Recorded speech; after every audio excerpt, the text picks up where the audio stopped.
দীর্ঘ 2 বছরের রক্তক্ষয়ী যুদ্ধের পর অবশেষে গাজায় নামল শান্তির প্রথম সকাল।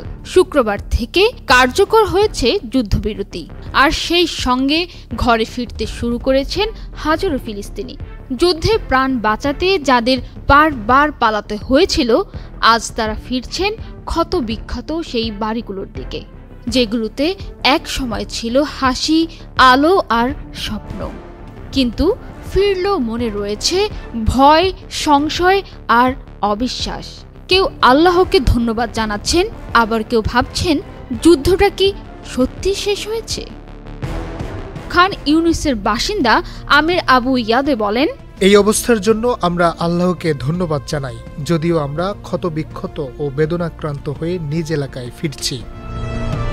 53 বছর বয়সী আরেজ আবু সাদাহে নিজ এক ছেলে ও এক মেয়েকে এই যুদ্ধে হারিয়েছেন। তবুও তিনি বলেন, যুদ্ধবিরতি এবং শান্তি ফেরায় আমি খুশি। সন্তানদের হারানোর কষ্ট গভীর, কিন্তু আজ অন্তত ঘরে ফিরছি, এটাই আনন্দ। এই যুদ্ধবিরতি এসেছে মিশরের শার্ম আর শেখে হামাস ও ইসরায়েলের বৈঠকের পর। শুক্রবার ভোরে ইসরায়েলি মন্ত্রিসভা চুক্তি অনুমোদন দেয়। চুক্তি অনুযায়ী 24 ঘন্টার মধ্যে ইসরায়েল কিছু এলাকা থেকে সেনা সরিয়ে নেবে এবং 72 ঘন্টার মধ্যে জিম্মিদের মুক্তি দেওয়া হবে। এরপর ইসরায়েলের কারাগার থেকে প্রায় 2000 ফিলিস্তিনিকে ফিরিয়ে দেওয়ার কথা রয়েছে।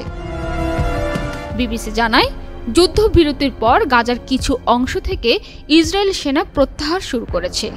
অনলাইনে দেখা যাচ্ছে হাজারো ফিলিস্তিনি গাজার উত্তর দিকে ফিরে যাচ্ছেন, যেখানে একসময় আগুন, ধ্বংস আর মৃত্যু ছাড়া কিছুই ছিল না। এদিকে ইসরায়েলের হামলা বন্ধের পর বিভিন্ন স্থান থেকে লাশ উদ্ধার করা শুরু হয়েছে। ধারণা করা হচ্ছে ইসরায়েলি বাহিনী পিছু হটার সঙ্গে সঙ্গে এমন লাশ উদ্ধারের ঘটনা দিন দিন আরও বাড়বে। প্রতিদিন প্রায় 600টি ত্রাণবাহী ট্রাক গাজায় প্রবেশের কথা থাকলেও বাস্তবে তা কতটা হচ্ছে তা এখন স্পষ্ট নয়। পান্না আক্তার, চ্যানেল আই।